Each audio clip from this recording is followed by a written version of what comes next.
Hey everybody, and welcome back to another episode of X-Wings in Dipping Sauce, the channel where Han shot first, Jar Jar Binks was a Sith Lord, and Ewoks were cannibals. I am your favorite Dungeon Master, DM Andy, and today we're gonna play with Star Wars. Today I went out to my local game store and I got myself a box of Star Wars Legion Stormtroopers. I'm going to glue these guys up, get them painted, and if you stick around till later in the video, I'm also going to build some terrain. When I was just a little Dungeon Master, Star Wars was one of my favorite things in the entire world. I played with them constantly. Action figures and vehicles. I drug them to school and got them taken away from me. I lost them in the backyard, burying them every time they died. Heck, I've still got my original R2-D2 from when I was about 7 years old. Okay, over the last few weeks, when I've been airbrushing, I've base coated everything black.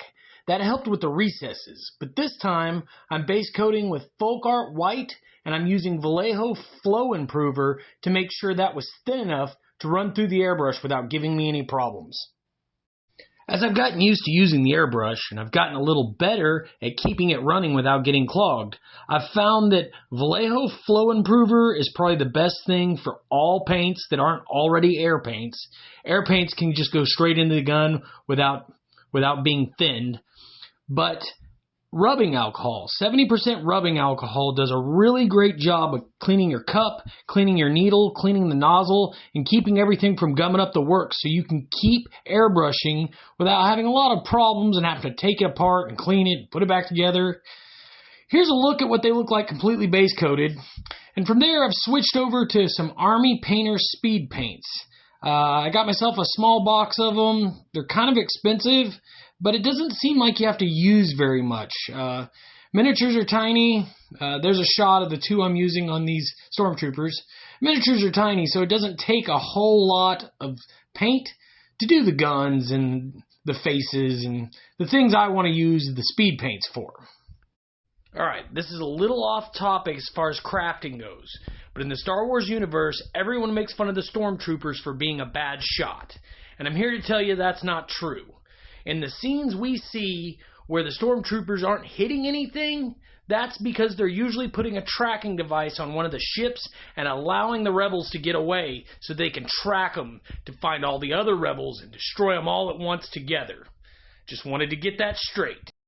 Alright, let's take a look at these Stormtroopers all painted up and ready for the table, and then we're going to switch over and build some terrain. I'm going to start with my Proxxon hot wire phone table, and I'm going to cut out some small squares. I'm going to take those squares and my homemade jig, and I'm going to cut them down into circles. Once I get them shaved down into small circles, they're not perfect. They're a little messy, but I don't need them to be perfect for my purposes this time. I'm going to take them from here, and I'm going to slice them right down in half to give myself a half a circle. I just adjust my hot wire table after I take my jig off, and I slice them right down the middle, just like that. From here, I'm going to bust out something cool that I've been waiting a while to use. These are Hubba Bubba bubblegum dispensers, and I've cut them in half. They got that pink gum in it. Doesn't taste very good, but the dispensers themselves are really awesome looking. Alright, I'm going to take some cardboard food stock here and this paper cutting tool I have, and I'm going to slice myself out a few pieces that have clean straight edges so that I can use those to continue what I'm working on. If you don't know already, I'm making Hoth Rebel snow generators. Those big generators you saw out in the fields as the AT-ATs were attacking the Rebel base. Now when I pulled the sticker off the Hubba Bubba bubblegum dispenser, it left some tacky and sticky, and I didn't want that to show up in my paint. So I just made myself some half circles out of this cardboard food stock material, and I glued them to the 6 sides of all 3 of these. Like there's one on each side, so there's 6 altogether. Just used a little hot glue, stuck them on there. I figure the more you add when you're in this step where you're just crafting and building, the better it's going to look once you start painting, because there's different areas that are textured and recesses that are shaded. Just the more you do, the more you're going to get. Now, I've used a hot glue gun, and I started gluing on these center pieces that separate the 3 big generators. If you look at pictures of the generators, the Hoth generators online, the power generators, they have a connecting rod, a big bulbous rod in between them. So I just used XPS foam for that. It's the only thing I could think of that was in that shape, and I made it that shape, but it's the only thing I could think of that I could access quickly without digging through lots of things and trying to find something plastic. All right. Here, if you've watched my previous videos, I'm going to take a small Lego block. I'm going to cut off the knobs with my model snips, and I'm going to take a piece of cardboard and I'm going to glue it to the top of it. Now this time I'm going to match it up to two sides because it's a little bit bigger than the Lego. Let that hot glue set, and then I'm going to take the scissors. If you put the flat edge right up to what you're doing, it'll cut it perfect, and then you've made a perfect little box.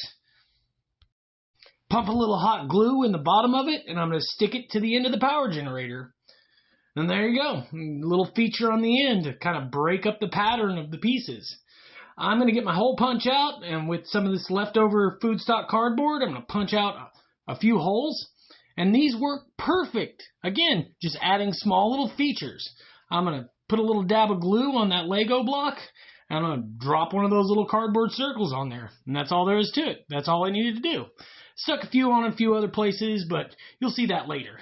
Here, I'm going to take the bendy straw. I'm going to take the bend out of the bendy straw, cut the rest of it away, pump a little hot glue in it, and I'm going to stick it on the generator too. Just add another little feature, give it a little character.